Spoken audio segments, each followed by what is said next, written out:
So this morning I want to talk about a metaphor. I want to do a little bait and switch on you on a metaphor. You probably heard the metaphor, put your oxygen mask on first when the flight attendant tells us to do that on the airplane. If they drop, don't worry about the others till you get yours on. But I want to broaden that a little bit this morning and in the context of our crazy lives, talk about put your life mask on first as a reminder to prioritize self-care before extending help to others. We borrow this idea from as I said, the safety protocols on airplanes, where we're instructed to secure our oxygen mask before assisting others. But it's really a profound lesson in balance and responsibility and interconnectedness. And from a Buddhist perspective, this concept aligns with the key teachings that we often talk about of mindful awareness, compassion, and the middle way, and finding balance in our lives. And it's a framework for understanding how to care for oneself properly before trying to care for others. Because, as you know, central to our whole path is the recognition of suffering, of dukkha, as an inherent part of our existence. And the Four Noble Truths emphasize the need to identify and address the causes of suffering.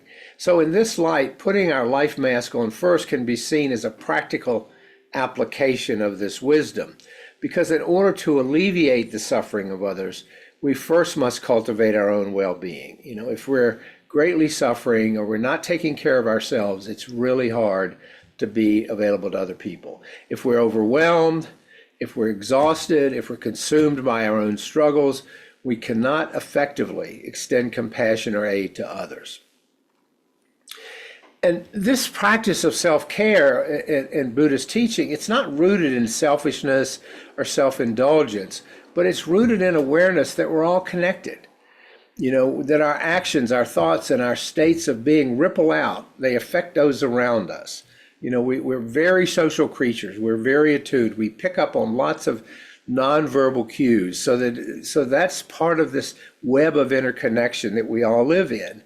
And so tending to our own needs, be they physical, emotional, or spiritual, is an essential step toward creating a healthier and more harmonious environment in which we live.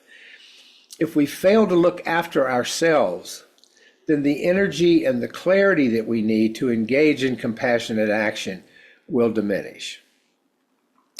Our mindful awareness, which is of course a cornerstone of our practice, is a way to put our life mask on first with intention and awareness, to care for ourselves so we can be fully present with our own needs and acknowledging our bodies, our minds, and our hearts without judgment. In the busyness of modern life, we sometimes just blow past the signals of fatigue, of stress, of imbalance, and push ourselves to continually meet external demands and the needs of others. And that is a formula for suffering all around. Our mindfulness practice invites us to pause, to notice, to pause and reflect, and recognize when we need rest, recognize when we need nourishment, recognize when we need self-care. Because it's not only about addressing those needs, but it's about maintaining a balanced life. You will remember that the middle way that the Buddha taught emphasizes avoiding extremes, either indulging in excess or depriving ourselves unnecessarily. So applying this principle of the middle way, we see that self-care doesn't mean isolating ourselves from the world, but it also doesn't mean becoming overly focused on personal comfort. It involves nurturing the conditions that allow us to thrive so that we then are available to others to connect deeply with wisdom, with compassion. And you'll remember we talk about compassion as a fundamental virtue, extending to all beings, including ourselves. Because the Buddha taught that self-compassion is not separate for compassion for others. It is a necessary foundation for compassion for others. Self-compassion is not separate for compassion for others. The Dhammapada, the collection of Buddhist sayings that I often refer to, reminds us when the Buddha says, quote, "You yourself, as much as anybody in the entire universe, deserve your love and affection." He says, "You yourself, as much as anybody in the entire universe, deserve your love and affection." There he's telling us to take care of ourselves. When we care for ourselves with kindness, we create a reservoir of strength and inner peace, which we can then draw on to be available to others. Not 24/7, not all the time, but when needed. You know, if someone comes to me and I'm depleted or preoccupied or stressed, I'm not much help. But, this self-compassion also requires discernment, because it's not about indulging in desires or avoiding discomfort, but addressing our genuine needs with wisdom, with skill. For example, making time to meditate, to rest, to practice loving kindness. These are not acts of selfishness or self-indulgence. They're ways to recharge, to cultivate a clear mind and an open heart.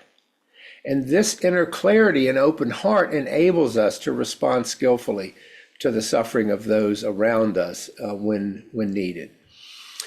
In the Mahayana tradition, which is more in the Zen world, there's this notion of the Bodhisattva. They really celebrate that notion. And that's a being that has, in terms of their mythology, will forego enlightenment and reincarnation to stay here and dedicate their life to alleviating the suffering of others.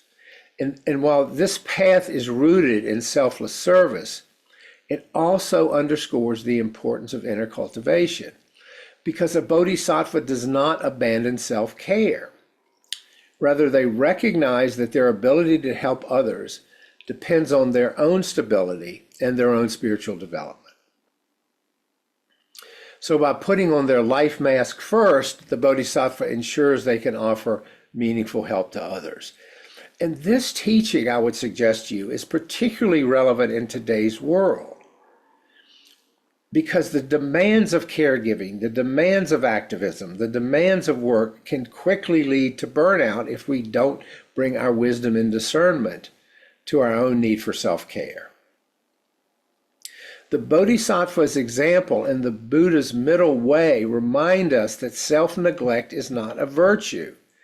It diminishes our capacity to contribute. You remember when the Buddha struck out on his journey from his father's palace, he tried to be he chose this ascetic path where he was starving himself. That kind of self-neglect was not the way. That was not the middle way, which he eventually came to.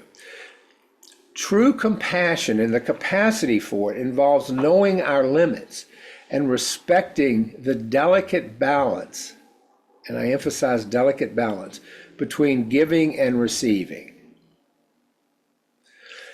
The practice of self-care on our path is not an end in itself, but it's a step on the path to our own freedom, because by addressing our own suffering, we begin to break free from the cycle of craving and aversion that keep us bound to our own suffering.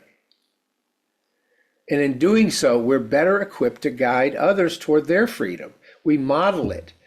We support it in others. We connect with others. We make ourselves available, but only within wise limits. The metaphor of the life mask reminds us that self-care is not a selfish act, but a necessary preparation for compassionate action. When we tend to our own needs with mindfulness, with balance and compassion, we create the conditions of a life of greater service and wisdom, both how we take care of ourselves and how we take care of others. Our actions become acts of love for ourselves, for others, and for the world. So that is the notion of taking care of ourselves, putting on our life mask first before helping others. So let's talk about that. Thank you for listening.